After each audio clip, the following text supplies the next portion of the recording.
नमस्कार। हम बात करने जा रहे हैं धनु यानी सेक्रेटेरियस राशि और 2022 का आपका भविष्यफल। इस बार हमने सोचा कि भविष्यफल तो बताते ही हैं, लेकिन इससे पहले थोड़ा सा आपकी राशि का चरित्र चित्रण हो जाए, यानी जो आपके ट्रेड्स एंड कैरेक्टरिस्टिक्स हैं या आपकी जो पर्सनैलिटी है, व्यक्तित्व है, उसकी बात हो जाए। तो इसको हम कैसे जानते हैं और बताते हैं उस आधार पर। तो अगर हम इस साइन को देखें, आपका सेक्रेटेरियस को, तो यहाँ पर एक घुड़सवार है। अगर देखेंगे आप तो घुड़सवार है, और घुड़सवार जो है वो मालूम पड़ता है घुड़सवार यानी वॉरियर ही है वो, और वो अपना धनुष बाण लेके बैठा हुआ है, ऐसे घोड़े पे है। घोड़े से ही निकल रहा है एक्चुअली। उसका जो हाफ पोर्शन है वो पुरुष का है और पिछला जो है वो घोड़े का है। उसके जो दोनों पिछले पैर हैं वो ज़मीन पर ग्राउंडेड हैं, और धड़ से ऊपर तक का जो है फिर वो निशाना साध रहा है। ये सिंबल है, और हम इन प्रतीकों के माध्यम से, इन जिलिफ के माध्यम से, जोग्राफिकल से जो सिंबल्स हैं, उससे सेक्रेटेरियस साइन के बारे में बहुत कुछ जानते हैं, बता सकते हैं। इसका मतलब ये हुआ कि ये जो आपका जो व्यक्तित्व है बड़ा फोर्सफुल व्यक्तित्व है। आप जो भी कुछ काम करते हैं पूरे फोर्स के साथ करते हैं, आधा अधूरा काम नहीं हो सकता आपसे। और चूँकि फायरी साइन है तो पूरा फोर्स है, पूरा एक दिशा है, और दिशा एक्चुअली है नहीं। आपके पास धनुष तो है, बाण भी है, फिक्स है, तो फिक्सेशन एक जगह स्थिर होकर अपना लक्ष्य साधना है। आदमी लक्ष्य साध रहा है, कहाँ साध रहा है तो कोई नहीं जानता, तो उसको भी नहीं मालूम, क्योंकि उसको दिशा तो है नहीं कोई। वो कहीं पर अनंत में जा रहा है।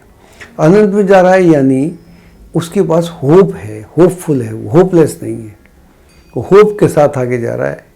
एक उसके पास एक विल भी है, विल पावर इसको बोलते हैं। तो एक जगह खड़ा होकर वो अपना निशाना साध रहा है। तो इसका मतलब है कि आप अपने विचारों से हर बार लोगों को इम्प्रेग्नेंट करते हैं, यानी विचारों से ओतप्रोत रखते हैं, नए नए विचार आपके पास आते हैं। और अगर वो विचार सोसाइटी को, लोगों को जो आपके फॉलो करते हैं, उनको समझ में आ जाएं और उनको आप व्यवहार में ला सकें, तो आप कमाल करते हैं। तो ये आपकी खासियत है। इसलिए आपके पास में फोकस है, दिशा नहीं है, लेकिन दिशा में जाने की इच्छा बड़ी प्रबल है। और अगर ऐसी इच्छा के साथ आदमी आगे बढ़ेगा तो फिर उसे कुछ भी प्राप्त हो सकता है। तो आप बेसिकली अपने लिए और लोगों के लिए कुछ करने का मन बनाकर करते हैं, और जो आप करते हैं तो डेफिनेटली अपने लोगों के लिए आप विशेष करना चाहते हैं, और सोसाइटी का भला भी करना चाहते हैं अलग अलग तरीके से। तो बेसिक क्वालिटी इसकी ये है। और जो आपका जो साइन है, ये वाला साइन, इसका जो सिंबल है, इसका सिंबल भी अच्छा वो एरो ही है बेसिकली। जो एरो वहाँ है, ये एरो यहाँ पर है, लेकिन इस एरो में नीचे एक क्रॉस भी है।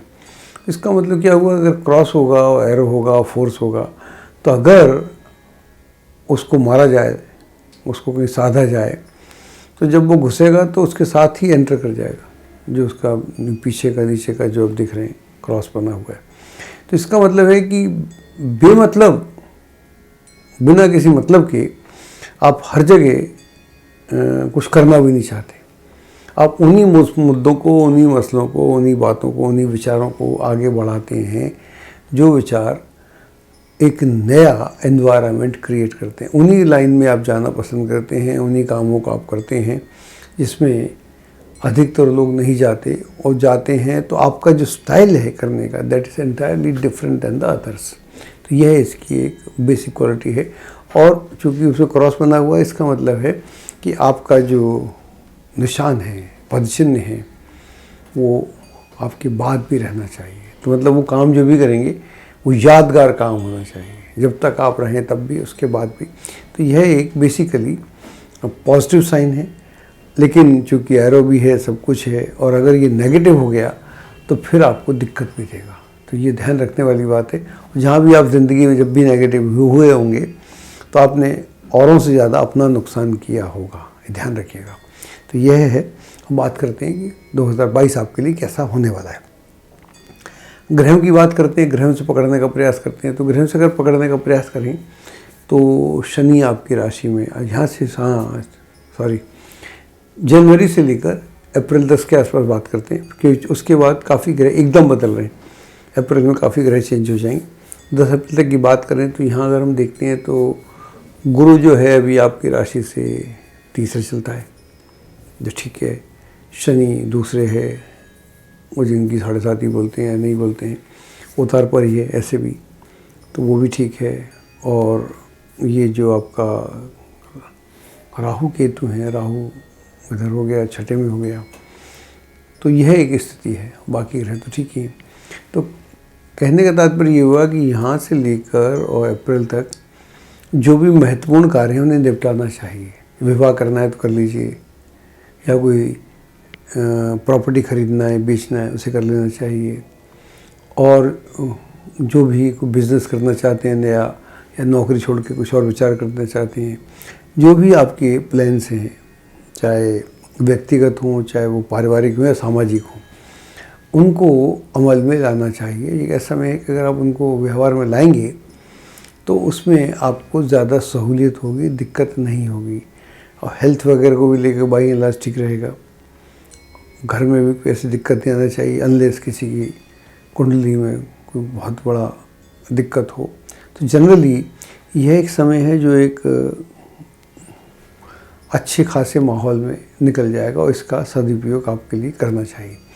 अप्रैल आएगा तो 12 अप्रैल को राहु बदल जाएगा, तो राहु पंचम हो जाएगा आपकी राशि से, और ऑब्वियसली वो जो केतु है 11th हो जाएगा। शनि वहाँ से तीसरे जाएगा, अच्छा है, 29 को जाएगा, 29 अप्रैल को, लेकिन फिर वो जुलाई वापस भी आ जाएगा एंड में 27 के आसपास, तो वो उसका है। दूसरा बृहस्पति आपकी राशि से चतुर्थ हो जाएगा, वो आपका राशिपति भी है, वही रहने वाला है। तो कहने का मतलब ये हुआ, यहाँ से अगर हम पकड़ें सितंबर तक का समय, तो यह एक समय है जो अच्छा है, मैं इसे ख़राब नहीं बोलूँगा, अच्छा समय है। तो यहाँ पर अगर सोच समझ के कदम उठाया जाए, चाहे वो जॉब के लिए हो, चाहे वो एजुकेशन के लिए हो, चाहे वो बिज़नेस के लिए हो, चाहे वो और जो भी आपकी इच्छा का कार्य हो उसे आप करते हो, तो उसे कर लेना चाहिए। मान लीजिए घर बनाना है, शुरू नहीं कर रहे थे काफ़ी समय से, तो उसको प्रारंभ किया जा सकता है। या नए घर में प्रवेश करना है, वो कर सकते हैं। वाहन आदि खरीदने का विचार है तो उसे व्यवहार में लाना चाहिए, उसे भी संपन्न करना चाहिए। अगर कोई छोटे भाई बहन, बेटा बेटी की शादी, इवन या अपनी शादी का माहौल चल रहा है, तो यह जो कार्य हैं इन्हें सितंबर तक बहुत आसानी से आप संपन्न कर सकते हैं, और इसमें आपको अच्छा रहेगा। और इसमें इस दौरान आय की में वृद्धि भी होगी, मन भी अच्छा रहेगा, पारिवारिक सुख में वृद्धि होगी। कुल मिलाकर यह एक अच्छा समय है। इधर अक्टूबर से लेकर दिसंबर तक के समय में ज़्यादा दिक्कत नहीं आएगी। कुछ परिवर्तन होंगे, जो पहले चला आ रहा था एक धारा या एक लाइन, उसमें अब देखेंगे सडनली कुछ चेंजेस आ रहे हैं, लेकिन ये चेंजेस आते रहते हैं, तो उनसे ज़्यादा विचलित होने की ज़रूरत नहीं है। उनको आप संपन्न कीजिएगा, उसके बाद में आगे बढ़िएगा। तो यह एक समय, एक अच्छा वर्ष है। बीच बीच में थोड़ी सी इश्यू हैं। अगर मान लीजिए कोई आपका पैतृक संपत्ति को लेके मामला है, तो शुरू के महीनों में 3-4 में हल हुआ तो हुआ, फिर वो हल होने में दिक्कत आएगी। या कई बार इन महीनों में ख़ास तौर से कोई बेचना चाहते हैं, ख़रीदना चाहते हैं, तो किसी न किसी तरह टलता रहेगा। स्वास्थ्य को लेकर भी कोई इश्यू हो सकता है। ये थोड़ी सी चीज़ें हैं, जैसा मैंने बताया उस समय के हिसाब से अगर आप कर लेंगे। हम तो बोलते हैं ज्योतिष में समय को साधना होता है, समय को साधो सब सध जाता है। इस तरह से कीजिएगा तो आपके लिए ये वर्ष अच्छा ही सिद्ध होगा। कुछ नग पहन सकते हैं आप, पुखराज पहन सकते हैं, आपकी राशि का नग है, मूंगा पहन सकते हैं, और रूबी पहन सकते हैं, माणिक पहन सकते हैं, तो नगा पहन सकते हैं, इनसे आपको लाभ होगा। तो कुल मिलाकर यह एक ऐसा वर्ष है जिससे अत्यधिक लाभ अर्जित किया जा सकता है।